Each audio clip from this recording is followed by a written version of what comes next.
हरियाणा की हर अपडेट के लिए बेल आइकन दबाएं और सब्सक्राइब करें STV हरियाणा न्यूज। नमस्कार, खबर की खबर में आपका स्वागत है। आपके साथ मैं हूं खालिद हसन। खबर की खबर में इस वक्त ब्रेकिंग के साथ, बड़ी खबर के साथ खबरों की शुरुआत करेंगे। और चंडीगढ़ से बड़ी खबर, जहरीली शराब मामले में SIT ने रिपोर्ट सौंप दी है। SIT ने गृह सचिव को रिपोर्ट सौंपी है। 270 पेजों की यह रिपोर्ट सौंपी गई है। पिछले सालों में सरकार के नुकसान का जिक्र इस रिपोर्ट में किया गया है। साथ ही बताया गया है कि अरबों के राजस्व के नुकसान का आकलन किया गया है इस रिपोर्ट में। सूत्रों के हवाले से यह खबर बता रहे हैं, जहरीली शराब मामले में कोई बड़ा नाम नहीं, ये सूत्रों के मुताबिक आपको बता रहे हैं। गृह सचिव आज गृह मंत्री को सौंप सकते हैं रिपोर्ट। ADG श्रीकांत यादव की अगुवाई में बनी थी SIT की टीम, जिसने अपनी रिपोर्ट सौंप दी है। सोनीपत, पानीपत, फरीदाबाद में जहरीली शराब की वजह से कई लोगों की मौत हुई थी।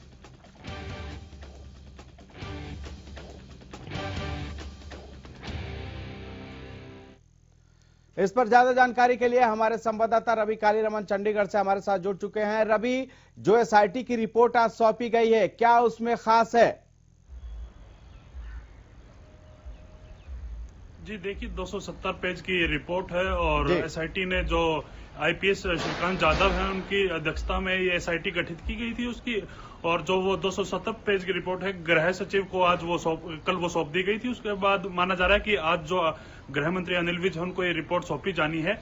और तमाम जो नामों का जिक्र पहले आ रहा था कि इसमें बड़े नाम हो सकते हैं, तो ऐसा सूत्रों के हवाले से खबर आ रही है कि ऐसा कोई बड़ा नाम इस जो रिपोर्ट में वो नहीं है। सोनीपत, पानीपत और फरीदाबाद में जो 50 से ज्यादा मौतें हुई थी जहरीली शराब को लेकर, उस पर भी तमाम तरह की चर्चा की गई है। उस रिपोर्ट में उसका जिक्र किया गया है और राजस्व को जितना नुकसान हुआ है, अरबों रुपए का नुकसान का जो आंकड़ा इस रिपोर्ट के द्वारा बताया गया है कि कहीं ना कहीं जो राजस्व विभाग है और जो पुलिस विभाग पे उनके कई अधिकारियों पर इसकी गाज भी गिर सकती है। जी रवि, जिस तरह आपने बताया कि इसमें कोई भी बड़ा जो नाम है उसको शामिल नहीं किया गया है, वो उन नामों का जिक्र नहीं है, क्या जिन लोगों पर उंगलियां उठ रही थी उनको बचाने की कोशिश की गई है इस रिपोर्ट में?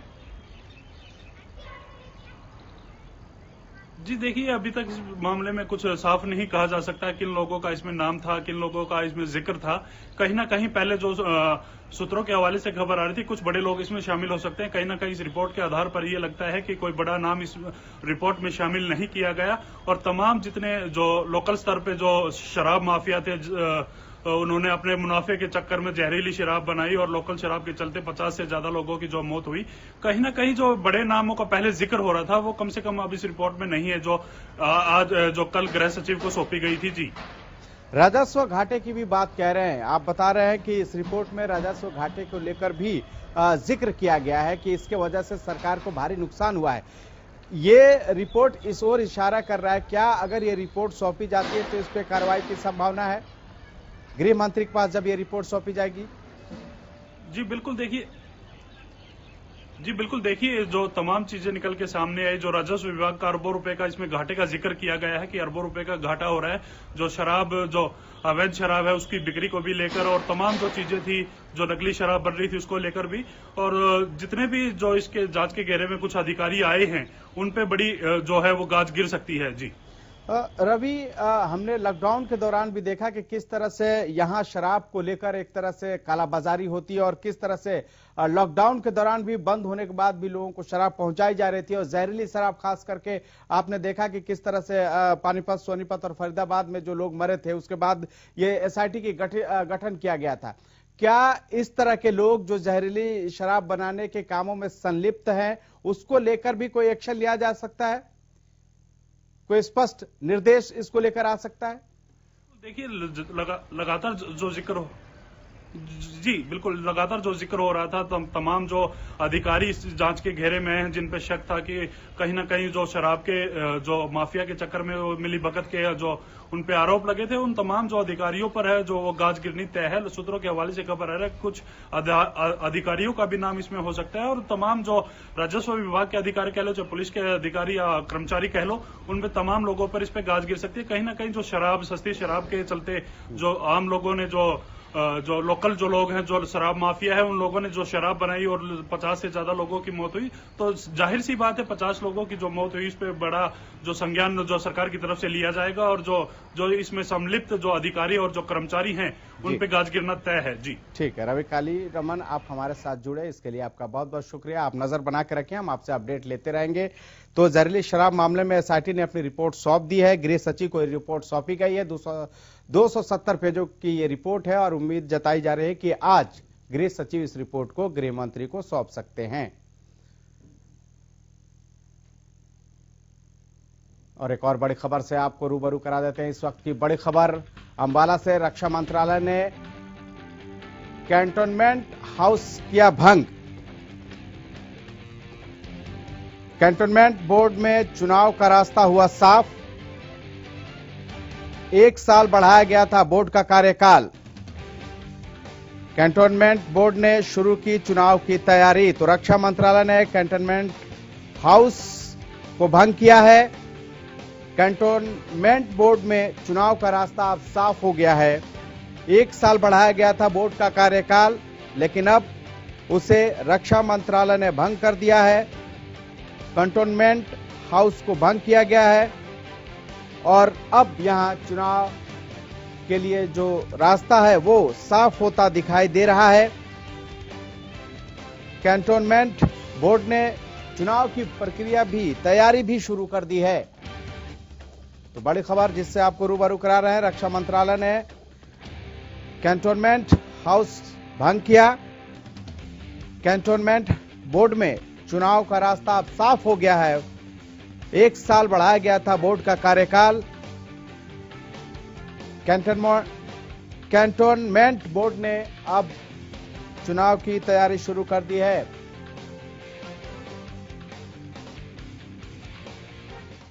इस खबर पर ज्यादा जानकारी के लिए हमारे संवाददाता राजकुमार शर्मा हमारे साथ जुड़ चुके हैं। राजकुमार, जिस तरह से रक्षा मंत्रालय ने कैंटोनमेंट हाउस को भंग किया है, अब आगे और क्या क्या संभावनाएं क्या हो सकती हैं? जी बिल्कुल, ये जो कैंटोनमेंट बोर्ड का रास्ता था, ये 2 फरवरी 2020 में जो हाउस का कार्यकाल जो था ये पूरा हो चुका था जी। और इसके लिए इसको बढ़ाया जाना था क्योंकि अभी चुनाव की कोई उम्मीद नहीं लग रही थी।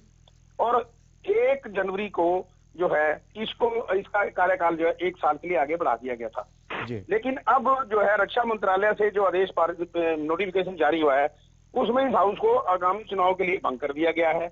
और जो सारा जिम्मा है वो जो कैंटोनमेंट बोर्ड के उपाध्यक्ष और ब्रिगेडियर होते हैं उनके जिम्मे आ गया है। और उन्होंने स्पष्ट कर दिया है कि इससे 6 महीने के लिए जो इसका कार्यकाल बढ़ा था वो भी अब खत्म कर दिया गया है और अस्थायी रूप से जो हाउस है उसकी गतिविधियों को जो है अध्यक्ष देखेंगे। और इसी के साथ जो है कैंटोनमेंट बोर्ड में भी चुनाव होने हैं और यहाँ नगर परिषद में भी चुनाव होने हैं और इसकी ये जो प्रक्रिया है वो जारी कर दी गई है और हो सके उम्मीद है कि 1-2 महीने के अंदर भी इसके चुनाव हो सकते हैं। जी ठीक है। राजकुमार शर्मा, ये भी बताइए कि ये कैंटोनमेंट जो बोर्ड में चुनाव होता है इसमें किस किस तरह के लोग हिस्सा ले सकते हैं, चुनाव लड़ सकते हैं? जी बिल्कुल, इसमें कम से कम क्वालिफिकेशन जो है 10वीं पास रखी गई है और सभी विभिन्न पार्टियों के। और इसके अलावा अगर कोई पार्टी के अलग होकर निर्दलीय रूप से चाहे तो वो भी चुनाव लड़ सकता है और यही प्रक्रिया रहती है। और यहाँ जो है वो 7 जो है वो वार्ड हैं कैंटोनमेंट बोर्ड में और 7 वार्डों में इसके चुनाव होते हैं और इसका जो है इसी में से एक उपाध्यक्ष चुना जाता है और इसका जो अध्यक्ष है वो आर्मी का, रक्षा मंत्रालय का जो है ब्रिगेडियर है वो इसका अध्यक्ष होता है। और इसमें एक सीओ होता है जो डिफेंस एक्सपर्ट होते हैं, उनको ही इसका सीओ बनाया जाता है। जी ठीक है राजकुमार शर्मा, आप हमारे साथ बने रहिए। अगली बड़ी खबर भी अंबाला से है। इस वक्त की बड़ी खबर हम दिखा रहे हैं आपको। बिजली बिल के ऑनलाइन भुगतान पर 7 फरवरी तक रोक। बड़ी खबर अंबाला से। मुख्यालय में सॉफ्टवेयर अपडेट के चलते लिया फैसला। उपभोक्ताओं को 12 फरवरी तक बिल भुगतान की मियाद। तो बड़ी खबर, बिजली बिल के ऑनलाइन भुगतान पर 7 फरवरी तक रोक लगी है। मुख्यालय में सॉफ्टवेयर अपडेट के चलते फैसला लिया गया है। राजकुमार शर्मा लगातार हमारे साथ बने हुए हैं। राजकुमार शर्मा, जिस तरह से सॉफ्टवेयर अपडेट के लिए कहा गया है कि 7 फरवरी तक जो ऑनलाइन भुगतान है उस पर रोक रहेगी, लेकिन क्या इससे उपभोक्ताओं की परेशानी नहीं बढ़ेगी? जी बिल्कुल खालिद, बिल्कुल इससे उपभोक्ताओं की जो परेशानी तो बढ़ेगी, लेकिन साथ में सबसे अहम बात यह है कि जो ऑनलाइन से लेकर ऑफलाइन तक बिल भुगतान से लेकर जो अन्य कनेक्शन के लिए अप्लाई करना है और जो एसडीओ की शिकायत रजिस्टर्ड है, बिल अमाउंट है, इसको देखना है, ये सब चीजें जो हैं तब तक नहीं अब की जा सकती जब तक इस बिल को, ये सॉफ्टवेयर को अपलोड नहीं किया जा सकता, अपडेट किया जा सकता। और क्योंकि बिजली बोर्ड का मुख्यालय जो है वो पंचकूला 6 सेक्टर में स्थित है और अम्बाला के एक्सचेंज ने इस बात की जानकारी देते हुए बताया है कि जनता को कुछ देर के लिए थोड़ा प्रभावित तो उनका कामकाज होगा, लेकिन इस जो अपडेट होने से काफी उनको सुविधाएं भी मिलेंगी और 7 फरवरी तक के लिए इसको जो है बंद किया गया है। लेकिन उन साथ ये भी कहा है कि जो उपभोक्ताओं के बिल भरने की तिथि इसके बीच में है, अब उनको एक राहत भी दी गई है, क्योंकि अब बिल भरने की जो तिथि है वो 12 फरवरी तक जो है आगे कर दी गई है, जिससे उन पर जो कोई जुर्माना जो लगता था वो अब जुर्माना नहीं लगेगा। जी खालिद, अगर 12 फरवरी तक भी मान लीजिए किसी वजह से अपडेट ना हो सॉफ्टवेयर, तो क्या उसके बाद उपभोक्ताओं पर कोई जुर्माना लगेगा? क्योंकि ये जो मियाद अब तो बढ़ गई है, 12 फरवरी तक कर दिया गया है बिल भुगतान का, लेकिन सॉफ्टवेयर अपडेट का मामला है। आप बता रहे हैं कि पंचकूला से ये पूरा लिंक है मामला। अगर किसी तरह से अगर देरी होती है तो क्या इसका जुर्माना उपभोक्ताओं को भुगतना होगा? नहीं, अगर ये वैसे तो 7 तारीख जो दी गई है, 7 दिन दिए गए हैं। हालांकि बिजली बोर्ड का कहना है कि ये 2-3 दिन में सॉफ्टवेयर जो अपडेट हो जाता है, 72 घंटे का टाइम होता है। लेकिन अगर किसी वजह से अगर ज्यादा भी टाइम ले लेता है तो इसीलिए जो 5 दिन एक्स्ट्रा दिए गए हैं 12 तारीख। लेकिन फिर भी उनका कहना है कि यदि इसके बीच में भी कोई दिक्कत आती है तो उपभोक्ताओं को बिजली बिल भरने से लेकर जो अन्य सुविधाएं हैं उसका समय जो है बढ़ाया भी जा सकता है। ठीक है, राजकुमार शर्मा आप हमारे साथ जुड़े, आपने जानकारी साझा की, इसके लिए आपका बहुत बहुत शुक्रिया। नए कृषि कानूनों के खिलाफ किसानों का आंदोलन लगातार जारी है। किसान तीनों कृषि कानून की वापसी पर डटे हुए हैं और उनका धरना प्रदर्शन जारी है। इसी बीच गाजीपुर, सिंघू और टिकरी बॉर्डर पर आज रात 11 बजे तक के लिए इंटरनेट सेवाएं बंद कर दी गई हैं। वहीं किसान मोर्चा ने 6 फरवरी को देश भर में चक्का जाम का ऐलान किया है। किसान मोर्चा ने प्रेस कॉन्फ्रेंस कर कहा कि 6 फरवरी को दोपहर 12 बजे से 3 बजे तक चक्का जाम करेंगे। कृषि कानूनों को लेकर किसानों की सरकार के साथ 12 दौर की वार्ता हो चुकी, मगर कोई नतीजा निकलकर सामने नहीं आया है। कृषि मंत्री नरेंद्र सिंह तोमर नए कृषि कानूनों को 1 से 1.5 साल तक स्थगित करने का प्रस्ताव उन्होंने दिया है, लेकिन किसान न्यूनतम समर्थन मूल्य की गारंटी और इन कृषि कानूनों को वापस लेने की लगातार मांग कर रहे हैं। सरकार जो है एक तरह से घबरा गई है इस आंदोलन से, और आप देख रहे हैं उसके घबराने का सबूत है पत्रकारों पे हमले करने। पहली बार हम देश में देख रहे हैं इस तरह का, और गंभीर मुकदमे बनाने और अपने गुंडों से हमले करवाने, नेट बंद कर देना। नेट बंद तभी तो किया कि सच्चाई ना फैल जाए, असलियत ना फैल जाए, लोग और ज्यादा ना आ जाए। ट्रेनों का मुंह मोड़ देना और जो हमारे इस आंदोलन में हेल्प कर रहे हैं उन पे नोटिस दे देना, उनके ट्विटर बंद कर देना, मुकदमे बना देना। कितने लोग उठा रखे अभी तक लापता है। ये सब सरकार के एक डरी हुई सरकार है उसका जो है वो सबूत है। और लेकिन ये आंदोलन जो है, ये आंदोलन सब यातनाओं के बावजूद और आगे बढ़ेगा। और जो 6 तारीख का जो 3 घंटे का जाम है वो 100% कामयाब होगा पूरे देश में। हम आपके माध्यम से और सबको ये आह्वान करना चाहते हैं कि सभी भाई इसमें अपनी अपनी जगह पूरा जोर लगाएं।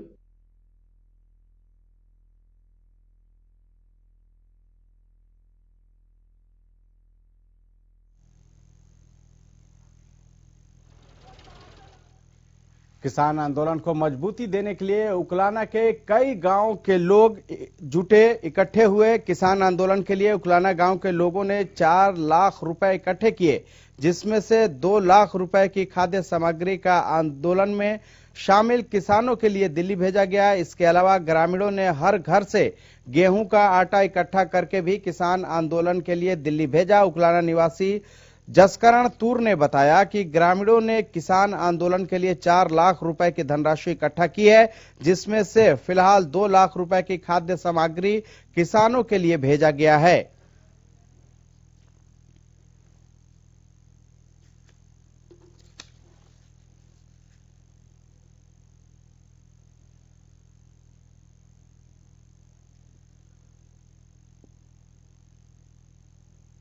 उकलाना में निजी बस संचालकों की वजह से कई जगह जाम की स्थिति पैदा हो जाती है। बस चालकों की मनमानी के चलते रेलवे फाटक पर जाम की स्थिति बनी रहती है। निजी बस चालक सरेआम सरकारी नियमों की धज्जियां उड़ाते हुए अपनी मनमानी करते हैं और लोगों को परेशान करते हैं। लोगों को इसके चलते परेशानी उठानी पड़ती है। बीते दिन उकलाना भूना रेलवे फाटक पर निजी बस चालक ने गलत दिशा में बस लगाकर रेलवे फाटक पर जाम लगा दिया। इस दौरान रेलवे फाटक पर कोई पुलिसकर्मी या रेलवे का कर्मचारी नहीं दिखाई दिया, जिसके चलते लोगों को काफी देर तक जाम से बेहाल रहना पड़ा।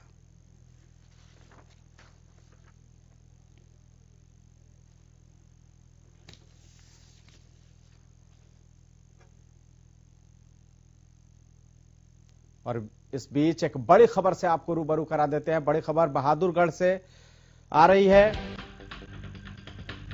जहां टिकरी बॉर्डर पर एक और युवा किसान की मौत हो गई है। बहादुरगढ़ से बड़ी खबर, टिकरी बॉर्डर पर एक और युवा किसान की मौत हो गई है। पंजाब के संगरूर जिले के संदीप की मौत हुई। पंजाब के संगरूर जिले के रहने वाले किसान संदीप की मौत हुई है। बहादुरगढ़ से बड़ी खबर, टिकरी बॉर्डर पर एक और युवा किसान की मौत हो गई है।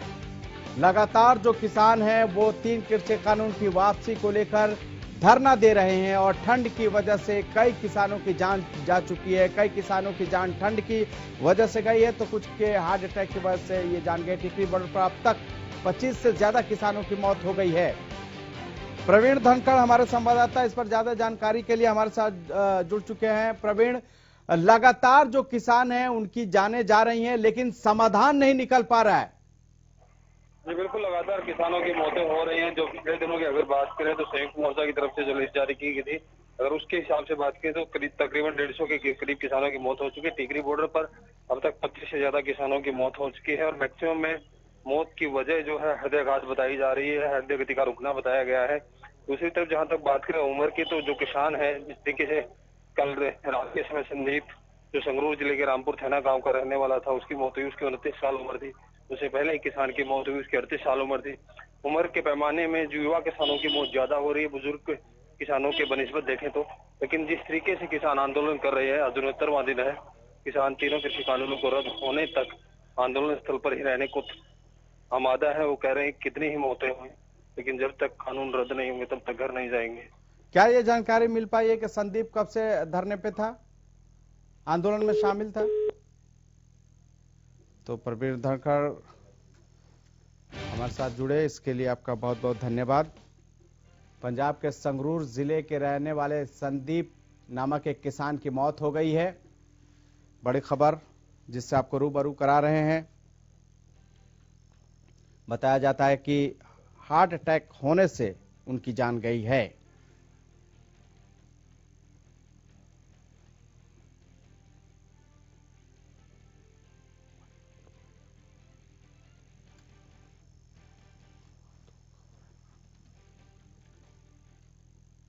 उधर देश के बजट आने पर प्रदेश के पूर्व सीएम भूपेंद्र सिंह हुड्डा ने प्रतिक्रिया दी है। हुड्डा ने केंद्र सरकार के बजट को खोदा पहाड़ निकली चूहिया की संज्ञा दी है। पूर्व सीएम का कहना है कि आम जन को राहत देने वाले बजट की उम्मीद थी, लेकिन यह बजट नीरस करने वाला और उम्मीदों से परे है, जिसमें आम जन को राहत नहीं मिली। हुड्डा के अनुसार बजट में गरीब, किसान और आम जन को कुछ नहीं मिला।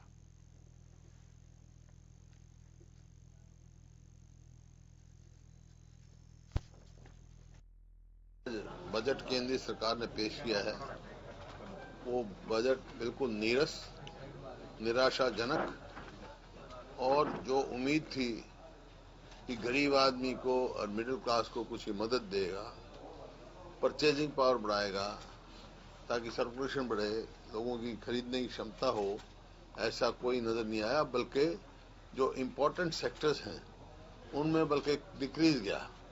खास तौर पे जैसे आपका किसान की जो है इनपुट कॉस्ट लागत बढ़ा दी गई जबरदस्ती, जैसे फर्टिलाइजर की सब्सिडी कम कर दी, डीजल पेट्रोल का भाव बढ़ा दिया, उस पर टैक्स लगा दिया, लेकिन किसान को दिया कुछ नहीं।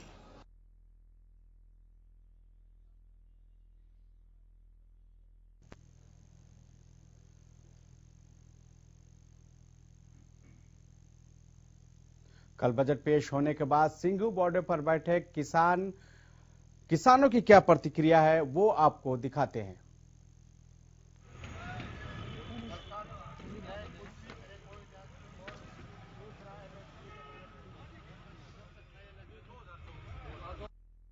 कुछ भी नहीं ठेंगा तो उन्हें परसों जिस दिन वो मीटिंग हुई सी पहले दिन राष्ट्रपति ने दिता सी है ना भाषण, उस दिन ही उन्हें दस दिता सी कि कोरोना रहा तो साडे कोल कुछ है ही नहीं।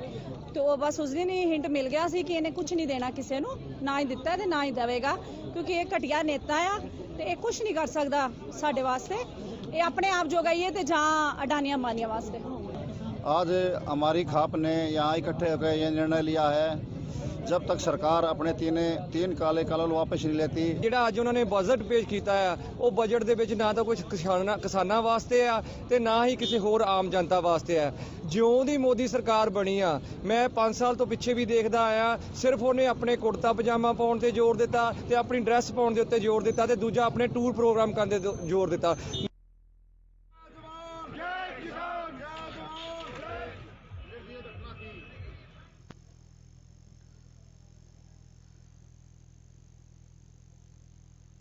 बजट पेश होने के बाद गुरुग्राम की जनता की क्या राय है वो भी आपको दिखाते हैं।